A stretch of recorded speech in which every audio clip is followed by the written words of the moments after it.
नमस्कार दोस्तों, भाषा विज्ञान के एक और वीडियो में आपका स्वागत है। आज हम स्वर ध्वनियाँ और व्यंजन ध्वनियाँ पढ़ेंगे। तो आइए शुरू करते हैं। सबसे पहले जो है स्वर ध्वनि को समझते हैं। देखिए, वह ध्वनि जो बोलते समय मुख में बिना किसी रुकावट के निकलती है वह स्वर कहलाती है। यानी जब हम उच्चारण करते हैं तो मुख में जो है कहीं भी रुकावट नहीं होती, वायु जो है अबाध रूप से यानी बिना किसी बाधा के जो है बाहर निकल जाती है। जैसे हम उच्चारण करते हैं आ, तो और अधिक मुखर होती है स्वर ध्वनियाँ, यानी ये लाउडली लाउडली जो है बोली जाती है।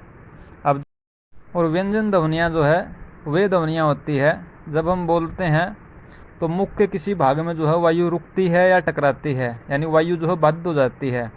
जैसे जिह्वा, होठ, तालु आदि भागों से जो है वायु टकरा करके बाहर निकलती है। स्वर में जो है किसी से टकराती नहीं है, वो सीधी ही बाहर निकल जाती है। और व्यंजन में जो है फर्क इतना है कि वायु जो है थोड़ी सी बाधा के साथ यानी टकराहट के साथ जो है बाहर निकलती है। अब हम जो है वो स्वर ध्वनियों का वर्गीकरण पढ़ेंगे। 3 प्रकार से स्वर ध्वनियों का वर्गीकरण किया है। जीवा के भाग के आधार पर जो है, जीवा की ऊंचाई के आधार पर, और जो है ओष्ठों की स्थिति के आधार पर।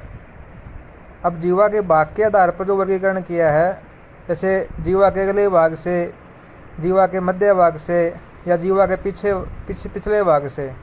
अगले भाग से जैसे हम ई बोलते हैं, मध्य से हम ए का उच्चारण करते हैं, और जो पीछे के भाग से जो ऊ का उच्चारण करते हैं। यानी ये भाग के आधार पर जो है ये जीवा का वर्गीकरण है, आगे पीछे और मध्य से। अब जो ऊंचाई के आधार पर भी जो है इसका वर्गीकरण किया गया है, जीवा की ऊंचाई के आधार पर। इसको समझते हैं। जब जीवा सामान्य अवस्था में होती है तो उसे विवर्त कहते हैं। इसमें जो है पूरा मुख खुला रहता है। जो आ अक्षर है जैसे बोलते हैं तो ये विवर्त का उदाहरण है। इसमें जो है पूरा मुख जो है खुला रहता है। जीवा की ऊंचाई के आधार पर जो हम वर्गीकरण पढ़ रहे हैं, ये पहला हमने जो है इसका प्रकार बताया विवर्त। दूसरा जो है इसमें अर्ध विवर्त है। इसका जो उदाहरण है वो अ अक्षर है। अर्ध विवर्त में जो है आधा जो है मुख जो है खुला रहता है, यानी हाफ ओपन जो है इसमें रहेगा। अ जो है इसमें अर्ध विवर्त का जो है उदाहरण है। तीसरा जो है इसमें अर्ध संवृत। अर्ध संवृत में जो है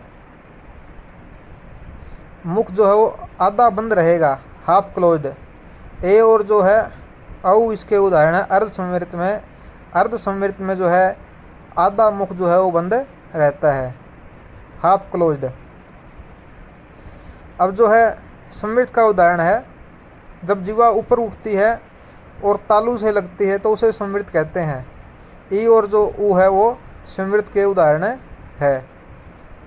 अब जो है ओष्ठों की स्थिति के आधार पर जो है हमें देखते हैं, जब ओष्ठ जो है ज़्यादा गोलाई में रहते हैं, जैसे ऊ, ओ और औ अक्षरों में, तो ये जो है ओष्ठों की स्थिति के आधार पर जो है वर्गीकरण किया गया है। और कभी कभी जो है कम गोलाई में रहते हैं ओष्ठ, जैसे आ, ए, ई अक्षर बोलते हुए। अभी तक जो है हमने स्वरों को देखा। अब जो संयुक्त स्वर को समझते हैं।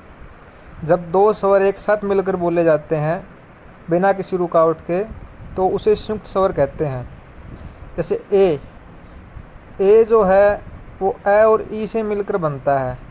इसमें जीवा जो है पहले ए की जगह और फिर तुरंत ई की जगह पर स्पर्श करती है। तो इस प्रकार के जो स्वर है उन्हें संयुक्त स्वर कहा गया है। इसमें एक कह सकते हैं हम, ओ कह सकते हैं। ये जो अक्षर है संयुक्त स्वर में इनकी गिनती होगी। ऐसी ध्वनियाँ जिनमें स्वर और व्यंजन जो है दोनों ही गुण पाए जाते हैं उन्हें अर्ध स्वर कहते हैं। परीक्षा में जो है यहाँ से एक प्रश्न बनता भी है हर बार।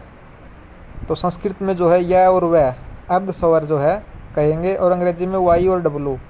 संस्कृत में यह और वह, और अंग्रेजी में जो है वाई और डब्लू, ये जो है अर्ध स्वर है। यहाँ से हर बार जो है परीक्षा में क्वेश्चन बनता है, तो बड़ा इंपॉर्टेंट है ये विषय।